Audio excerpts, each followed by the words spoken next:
আজকের যে ঘটনাটা তোমাদের বলছি, মন দিয়ে শোনো। তোমাদের না ভিতরের যে আত্মা আছে না, সেটাকেও কাঁপিয়ে দেবে আজকের এই ঘটনা। ধরো, তোমরা একটা সিনেমা হলে গেছো, সিনেমার টিকিট কেটেছো, সিনেমা হলে ইন করেছো, ঢুকেছো, বসেছো, সিনেমা স্টার্ট হয়েছে, তোমরা সিনেমা দেখছো মন দিয়ে।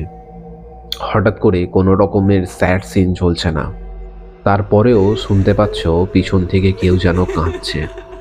কোনো রকম কমেডি সিন চলছে না, তারপরেও তোমরা শুনতে পাচ্ছ পিছন থেকে কেউ যেন হাসছে, অথচ পিছনে তোমার কেউ বসে নেই। এরকম যদি হয়, তোমরা মন দিয়ে মুভিটা এনজয় করছো বা মন দিয়ে মুভিটা দেখছো, তারপরেও তুমি বুঝতে পারছো তোমার হঠাৎ করে পা কেউ ধরে নিয়েছে নিচে থেকে আর পিছনের দিকে ধরে টানছে। সেই মুহূর্তে তোমরা কি করবে? এরকমই ঘটনা একটা সিনেমা হলে ঘটে। সেই সিনেমা হলটারই ঘটনা আজকে আমি তোমাদের সাথে শেয়ার করব। আর এই ঘটনাটা ঘটেছে একটা শ্রেয়া বলে একটা মেয়ের সাথে।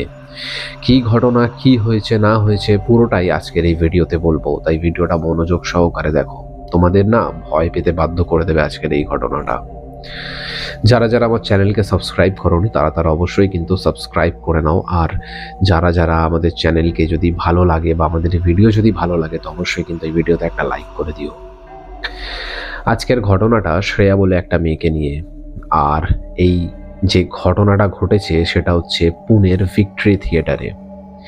শ্রেয়া মেয়েটা থাকতো হচ্ছে নৈনিতালে। এবার সেই মেয়েটা খুব পছন্দ করতো বিভিন্ন জায়গায় ভিজিট করা বা বিভিন্ন ভ্লগিং করা বা বিভিন্ন মানে ট্যুর ট্যুর খুব পছন্দ করতো সেই মেয়েটা। ঠিক আছে, ঘুরতে ঘুরতে যাওয়া, ঘুরতে বেড়ানো খুব পছন্দ করতো। তো সেরকমই এমন কোনো জায়গা নেই হয়তো ইন্ডিয়াতে যেখানেও যায়নি বা ঘুরতে যায়নি, কিন্তু এরকমই মহারাষ্ট্রার পুনেতে সে কোনোদিনই আসেনি। তবে তার ইচ্ছা ছিল যে সে মহারাষ্ট্র পুনেতে একবার না একবার ভিজিট হয়তো করবে, এখানের জায়গাটা কেমন তা অনুভব করবে, তা ঘুরবে। কিন্তু তার মাঝে মাঝে হয়তো মনে হতো যে জায়গাটা কেমন হবে না হবে, তাই সে একদিকে দু পা এগাচ্ছে তো এক পা পিছোচ্ছে, এরকম ব্যাপার ছিল পুনেকে নিয়ে।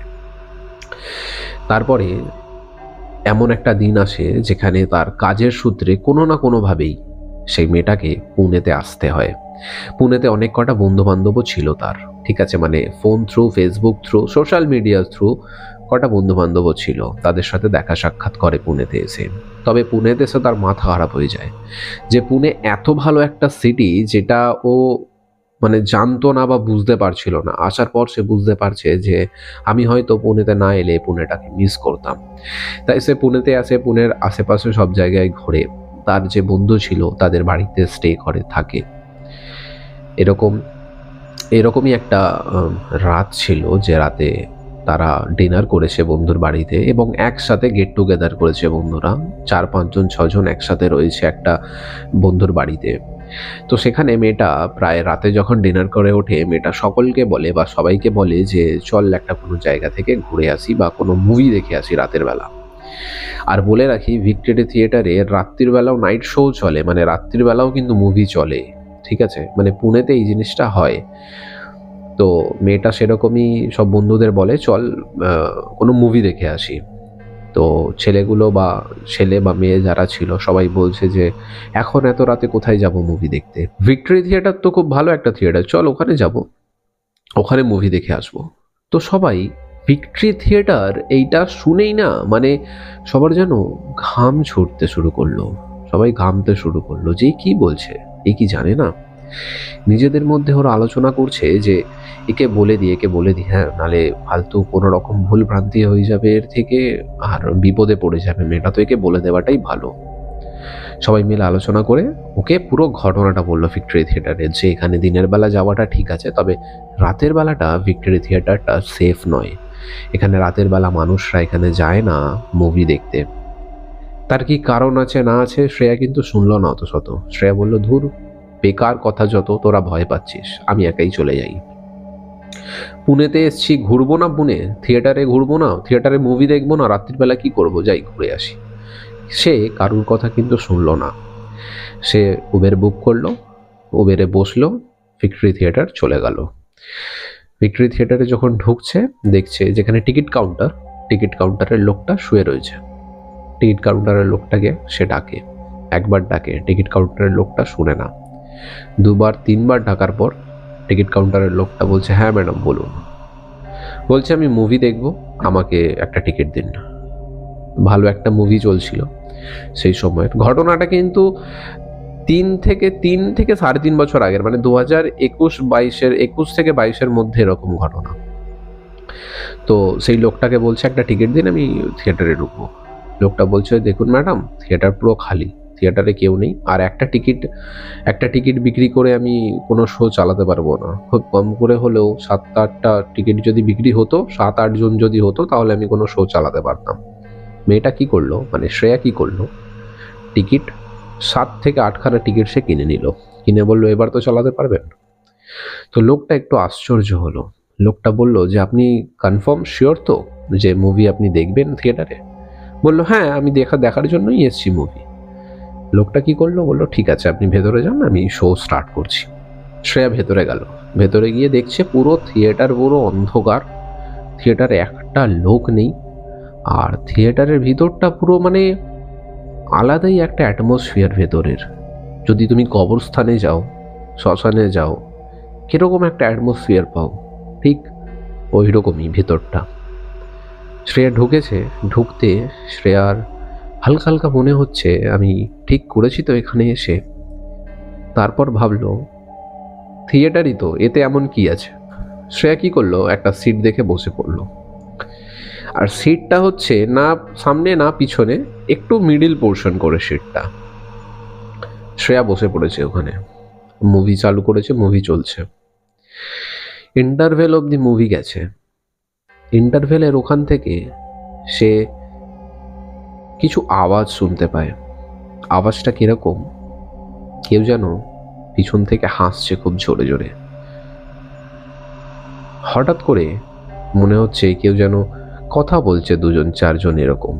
তো শ্রেয়া ভাবলো যে হয়তো কেউ এসছে মুভি দেখতে এখানে, আমি একা নই, আরও অনেক কেউ রয়েছে।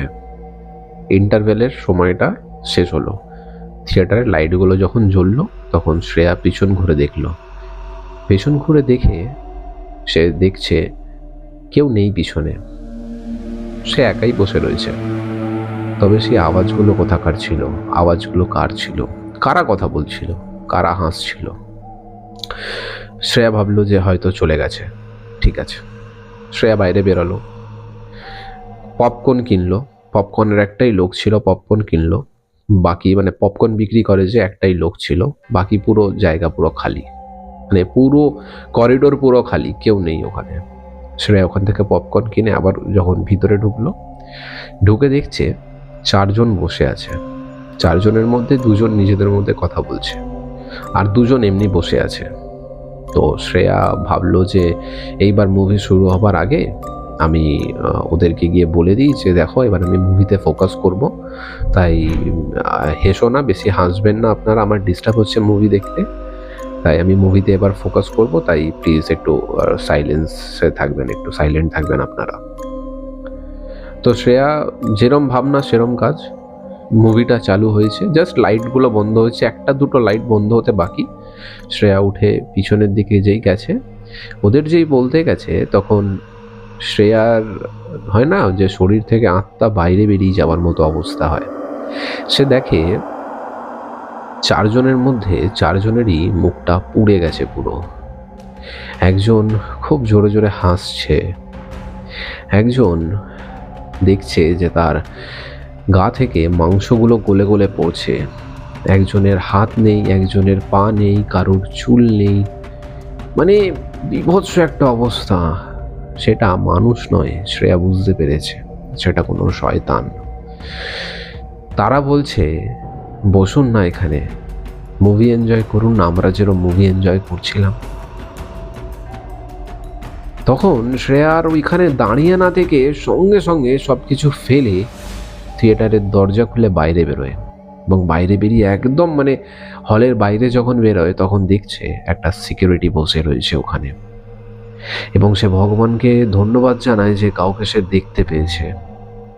সিকিউরিটি গার্ডকে যখন জিজ্ঞেস করছে যে ভিতরে আমি এরম এরম জিনিস দেখেছি, মানে খুব ভয় আতঙ্কে বলছে ভিতরে আমি এই জিনিসগুলো দেখেছি, তখন সিকিউরিটি গার্ড একদম রিল্যাক্স রয়েছে, সে কিন্তু আশ্চর্য হয়নি ঘটনাটা শুনে। সিকিউরিটি গার্ড বলছে, এইখানে রাতের বেলা কেউ আসে না মেম সাহেব, এখানে আপনি এসছেন, এখানে রাতে কেউ আসে না। এই জায়গার অনেক পুরনো ইতিহাস রয়েছে মেম সাহেব, এইখানে মানুষরা কিভাবে মারা গেছিল আপনি হয়তো জানেন না, তাই রাত্রির বেলা এসছেন।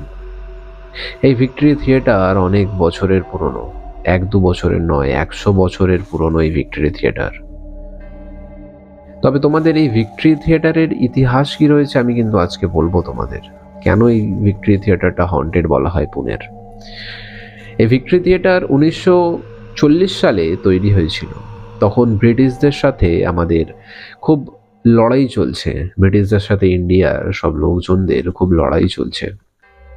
আর ইন্ডিয়ার লোকজনরা ব্রিটিশদের কাছে ছিল একটা চাকরের মতো, তাই না? তো আমরা যখন ইন্ডিয়ানরা যখন ভাবতাম, কিছু ফ্রিডম ফাইটাররা ছিল যারা ভাবতো যে আমরা এখানে চাকরের মতো রয়েছি আমাদের দেশেই, আর বিদেশিরা বা বাইরে থেকে এরা এসে ভিক্টরি থিয়েটারে গিয়ে তারা আনন্দ করতো, এনজয় করতো, ঠিক আছে, মজা করতো, থিয়েটার দেখতো, এই জিনিসগুলো করতো। তো আমাদের ইন্ডিয়ার কিছু ফ্রিডম ফাইটাররা একটা টাইম আসে, তারা প্ল্যানিং করে মনে করে, তারা প্ল্যানিং করে ভাবে যে ভিক্টরি থিয়েটারে বোম মেরে দেবো আমরা, ভিক্টরি থিয়েটারকে পুরোপুরি শেষ করে দেবো, যাতে এরা আর এনজয় না করতে পারে। সেরকমই একদিন এরম আছে যেদিন ব্রিটিশ সোলজাররা পুরো ভিক্টরি থিয়েটারে পুরো একদম ভর্তি ছিল ব্রিটিশ সোলজাররা, আর তার মধ্যে কোনো রকমভাবে কোনো ফ্রিডম ফাইটার 2 জন ঢুকে বোম মেরে দেয়। ঠিক 2 মিনিট আগে খুব একটা ভালো কমেডি সিন চলছিল থিয়েটারে, 2 মিনিট আগে সবাই খুব হাসছিল। বোম ব্লাস্টের পর 2 মিনিট পরেই সবাই কাঁদছে, চেল্লাচ্ছে, তরপাচ্ছে। কারুর মাথা জ্বলে গেছে, কারুর স্কিন পুড়ে গেছে, কেউ জ্বলন্ত আগুনে জ্বলছে, মাংস গলে গলে পড়ছে, হাত ফেটে মানে হাত ছিঁড়ে বেরিয়ে গেছে ব্লাস্টে, পা পা এদিক ওদিক হয়ে গেছে, শরীর দুভাগ হয়ে গেছে, মানে নরকের মতো অবস্থা হয়ে গেছিল ওখানে।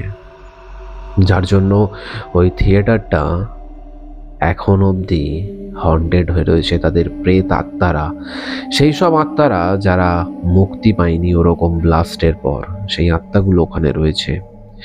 এবং 1947 সালে আমাদের দেশ স্বাধীন হওয়ার পরেও অনেক মৃত্যু ঘটেছে ওই থিয়েটারে, সেই সব মৃত্যুর পরেও সেই সব আত্মারা মুক্তি পায়নি, তারাও রয়েছে ওই থিয়েটারে।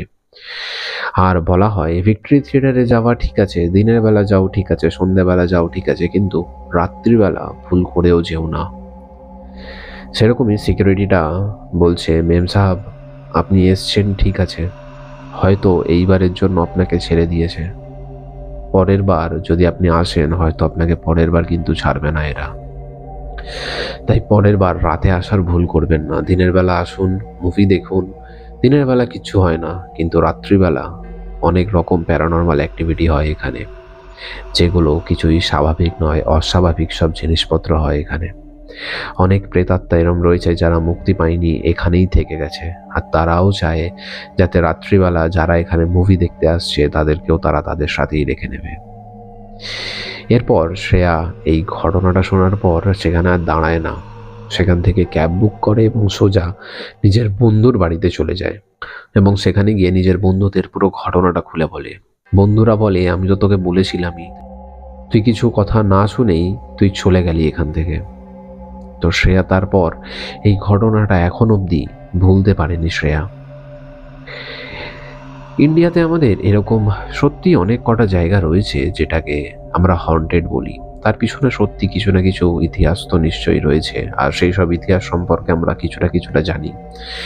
তবে এরকম অনেক জায়গা রয়েছে যেগুলোর ইতিহাস সম্পর্কে আমাদের জানা নেই, কিন্তু জায়গাটা 200% হন্টেড, ভৌতিক, যে জায়গায় হয়তো আমরা গেলে ফিরেও আসবো কিনা জানি না, আর সেই জায়গাটা কোনটা সেটাও জানি না। অজান্তে যদি কোনো মানুষ সেরকমই কোনো ভৌতিক বা হন্টেড জায়গায় যদি চলে যায়, মৃত্যু কিন্তু নিশ্চিত।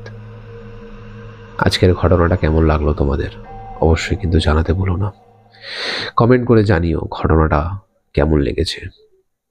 ভিডিও যদি ভালো লাগে, এই ঘটনা যদি ভালো লাগে অবশ্যই কিন্তু লাইক করবে। যারা নতুন রয়েছে তারা সাবস্ক্রাইব করো, বন্ধুদের সাথে এই ঘটনাটা শেয়ার করো। আজকের মতো এই পর্যন্তই। দেখা হবে তোমাদের সাথে পরের আরও একটা কোনো ভৌতিক বা রহস্যময় ঘটনাতে। ততক্ষণ ভালো থাকো, সুস্থ থাকো এবং আমাদের সঙ্গে থাকো। ধন্যবাদ।